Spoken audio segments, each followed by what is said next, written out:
Hello everyone, how are you doing? This is MD Tech here for another quick tutorial. In today's tutorial, I'm going to show you guys how to hide grid lines from appearing on your Google Docs spreadsheets.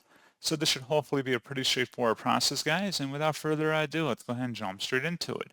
So all you have to do is select the View tab at the top, select Show, and then where it says Grid Lines, go ahead and uncheck that, select OK, and that's all you have to do. So pretty straightforward process, guys, and as always, thank you for watching. I do hope that was able to help you out, and I do look forward to catching you all in the next tutorial. Goodbye.